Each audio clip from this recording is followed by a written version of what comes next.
ya sabemos de que hay una guerra espiritual, es decir, que hay dos bandos, hay dos grupos, quiera usted o no quiera. Hay dos grupos, así que preocúpese. Y yo tengo claro y les digo algo. Yo soy del bando del reino venidero, el reino de Dios. Amén. O sea, que yo no soy serpientita. Y en la primera carta de Juan, capítulo 3, versículos 8, 9 y 10, nos dice que hay dos grupos y cada uno tiene sus obras, que son diferentes del uno y del otro. Obras que usted puede calificarse si es de la luz o de las tinieblas. Primera carta de Juan, capítulo 3, versículo 8 dice, el que practica el pecado es del diablo, porque el diablo peca desde el principio, para esto apareció el Hijo de Dios, para deshacer las obras del diablo. El versículo 9 sigue diciendo, todo aquel que es nacido de Dios no practica el pecado, porque la simiente de Dios permanece en él. Y no puede pecar porque es nacido de Dios. Notemos la diferencia. Aquí está hablando de dos bandos o dos grupos. Y el versículo 10 dice, en esto se manifiestan los hijos de Dios y los hijos del diablo. Todo aquel que no hace justicia y que no ama a su hermano, no es de Dios. Es decir, es una serpientita, es un hijo de Satanás. Quiera o no quiera, usted es de un grupo. Pablo dice en los Corintios que hay dos mesas. Jesucristo le dijo a una iglesia, no puedes ser tibio, o eres frío o eres caliente. Así que esto es una guerra espiritual entre dos grupos, la luz contra las tinieblas, entre dos reinos. Un reino de Dios legítimo y hay un reino de Satanás, el cual es ilegítimo. ¿Cómo es una guerra espiritual? Tenemos armas espirituales y con ellas podemos defendernos. Usted no puede defenderse de Satanás desafiándolo o insultándolo o regañándolo. No. Y en la segunda carta a los Corintios, capítulo 10, versículo 4, dice que las armas de nuestra milicia son espirituales. ¿Usted sabía que somos un soldado de Jesucristo? ¿O que somos soldados de Jesucristo? Y el que milita en la oscuridad es un soldado ¿de quién? De Satanás. Segunda carta a los Corintios, capítulo 10, versículo 4, dice, porque las armas de nuestra milicia no son carnales, sino poderosas en Dios para la destrucción de fortalezas. Y en la carta a los Efesios, capítulo 6, versículo 12, el apóstol Pablo sigue diciendo, porque no tenemos lucha contra sangre y carne, sino contra principados, contra potestades, contra los gobernadores de las tinieblas de este siglo, contra huestes espirituales de maldad en las regiones celestes. Tenemos que aclarar esto. ¿Qué es una guerra espiritual? Nosotros no podemos vencer a Satanás. ¿Quién lo venció? Es Jesucristo.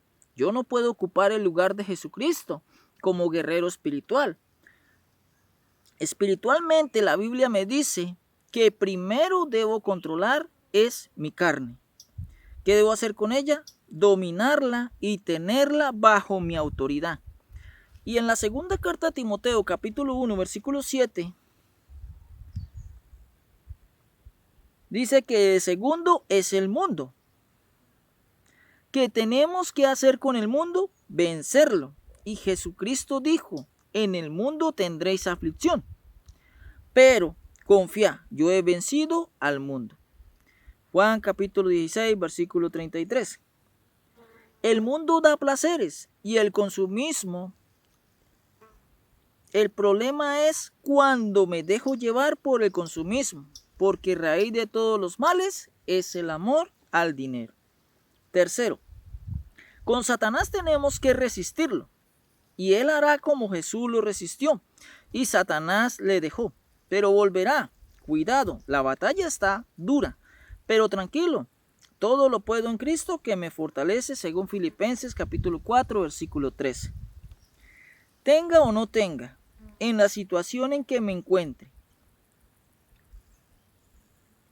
Y como dijo el apóstol Pablo en la carta a los Romanos, capítulo 8, versículo 18, pues tengo por cierto que las aflicciones del tiempo presente no son comparables con la gloria venidera que en nosotros ha de manifestarse. Mi mirada está puesta en el reino de los cielos o en el reino de Dios. Tengamos en cuenta algo. Entremos en la mujer de Génesis capítulo 3, versículo 15. Porque es más complicado, porque Génesis capítulo 3, versículo 15 dice que es una mujer. Unos dicen es Eva, otros dicen que es María, pero no es, porque la mujer no es una identidad humana y la simiente es un hijo varón, perfecto. Eva y María no podían dar un hijo perfecto, porque un ser pecador no puede producir un ser perfecto. Salmo 51, versículo 5 dice, en maldad he sido formado y en pecado me concibió mi madre. Así que descartada Eva y descartada María. ¿Por qué? Porque están imposibilitadas, porque no pueden dar origen a un ser perfecto. Por lo tanto, la mujer de Génesis 3:15 no es una identidad humana. ¿Qué aprendimos? Entendimos que en la profecía de Génesis capítulo 3, versículo 15, Dios anticipa de que va a haber una lucha o una guerra espiritual entre dos bandos. Que habrá una simiente de la serpiente y una simiente de la mujer. Que todo aquel que actúa conforme a la simiente de la serpiente es hijo de Satanás. Porque ya vimos que 4000 años después, en el libro de Apocalipsis, nos muestra y nos dice de que la serpiente antigua es Satanás o el diablo. Y Jesús nos dijo de que todo aquel que practica las obras de Satanás es homicida, es decir, es un hijo de Satanás. Y Juan en su carta también nos dice de que todo aquel que practica el pecado, esclavo es del pecado y es hijo del maligno.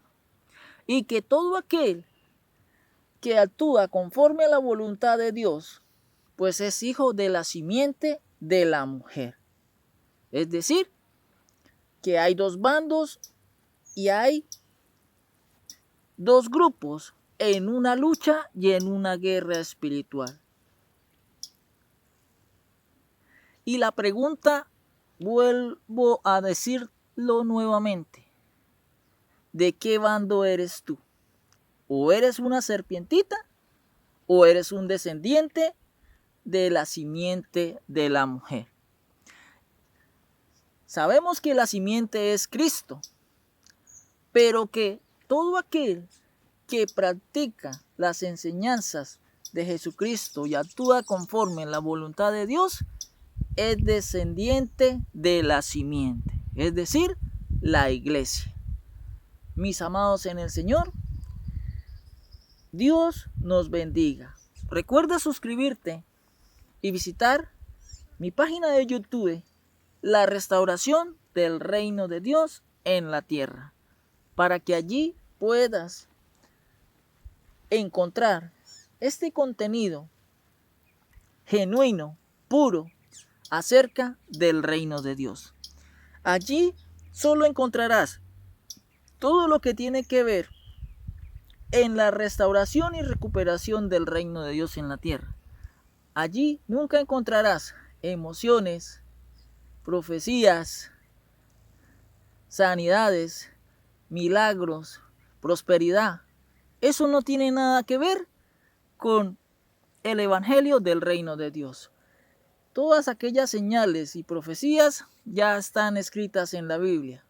Y aquellas señales que Jesús realizó se cumplieron para identificar de que Él era el Mesías. Aquellos supuestos profetas que hoy en día se dedican a practicar señales son unos apóstatas, porque ellos no tienen el derecho ni la autoridad y mucho menos ocupar el lugar que le corresponde a Jesucristo. Así, mis amados en el Señor, Dios nos bendiga.